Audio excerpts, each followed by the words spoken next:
আরে বিন্দু মাসি যে কি খবর? আপনি তো আর এখন বিন্দু মাসির হাতের পান খেতে আসেন না, তাই বাড়ি বয়ে আপনাকে পান খাওয়াতে এলাম। সম্পর্কটা এখানেই শেষ করে দিলেন সামন্ত মশাই?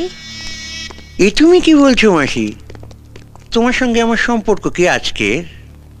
আমি আগে যেমন তোমায় ভালোবাসতাম এখনো তেমনিই ভালোবাসি। এর চেয়ে বেশি বলার আগে আপনার লোকদের সরে যেতে বলুন শান্ত মশাই। দেখলে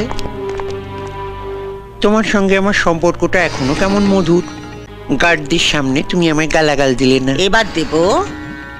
আমি জীবনে অনেক হারামি দেখেছি, কিন্তু আপনার মতো এক পিসও দেখিনি। এই যে সাদা ধুতি পাঞ্জাবি পরে মন্ত্রী হয়ে হিল্লি দিল্লি ঘুরে বেড়াচ্ছেন, কার জন্যে? আমার জন্যে, এই বিন্দুবাসীর জন্যে। ভোটের সময় বুথের সামনে বোমা ফেলে ছাপ্পা মেরে আমার ছেলেরা 60% ভোট আপনার পকেটে ঢুকিয়ে দিয়েছিল। তারপর আপনি জিতেছিলেন, তারপর আপনি মন্ত্রী হয়েছেন। আমি কি সে কথা একবারও অস্বীকার করেছি মাসি? চুপ হারামজাদা, আগে আমাকে শেষ করতে দে। আমাকে কথা দিও টিকিটটা বাবলু কোলেকে পাইয়ে দিলি। বাবলু আর বড় কাছে মই লাগিয়েছিল। পার্টি প্রেসিডেন্ট নিজে ওর নাম প্রস্তাব করেছে। তবে আমিও বলে দিয়েছি, কর্পোরেশনের মেয়র কিন্তু মাসিকেই করতে হবে। গোটা শহরটা হবে তোমার।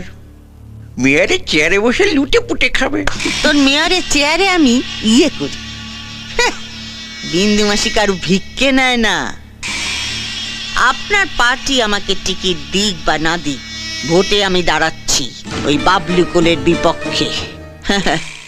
ভোটের এখনো অনেক দেরি আছে, তার আগেই আপনি জানতে পেরে যাবেন কে জিতেছে, ওই বাবলু কোলে না এই বিন্দু মাসি। তারপর দেখ কেমন লাগে। এই চলে আয় সবাই।